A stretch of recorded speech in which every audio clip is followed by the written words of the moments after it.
ఇప్పుడు మీరు చూస్తున్న ఈ అందమైన భవంతి టీసీఎస్ ఆదిబట్ల దగ్గరలో క్యాంపస్ నుంచి కేవలం 650 మీటర్ల దూరంలో ఉంది.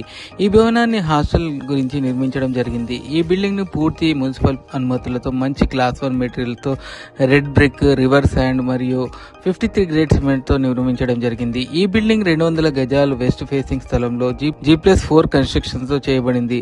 ఒక్కో ఫ్లోర్ కి 7 రూమ్లు, 7 బాత్రూమ్లతో పాటు బ్రాండెడ్ కమోడ్స్, నల్ల ఫిట్టింగ్స్ తో ప్రతి బాత్రూమ్ కి గీజరు మరియు ప్రతి రూమ్ కి ఫ్యాన్లు, లైట్లు ఏర్పాటు చేయడం జరిగింది. ఈ బిల్డింగ్ కి లిఫ్ట్ సౌకర్యం కూడా ఉంది. గ్రౌండ్ ఫ్లోర్ లో ఒక వాచ్మెన్ రూము, స్టోర్ రూము తో పాటు కిచెన్ కూడా నిర్మించడం జరిగింది. మిగతా భాగం అంతా డైనింగ్ కి ఉపయోగించుకునేటట్టుగా చాలా పెద్దగా ఓపెన్ స్పేస్ కనిపిస్తుంది. ఈ బిల్డింగ్ తో ప్రత్యేకమైన ఎలక్ట్రిసిటీ ట్రాన్స్ఫార్మర్ మరియు షివరేజ్ కనెక్టివిటీ కూడా ఉంది. బోరు విషయానికి వస్తే ఆదిబట్ల టీసీఎస్ భాగంలో ఎండాకాలంలో ఎవరికి బోర్లు పనిచేయవు. ఈ బిల్డింగ్ లో కూడా బోర్ సౌకర్యం ఉంది. దాదాపు 1400 ఫీట్ల లోతు వరకు ఉంది. ఇప్పటికీ ఈ ప్రాంతంలో వాటర్ వర్క్స్ డిపార్ట్మెంట్ వాళ్ళు మిషన్ భగీరథ ద్వారా అతిపెద్ద వాటర్ ట్యాంక్ నిర్మించడం జరిగింది.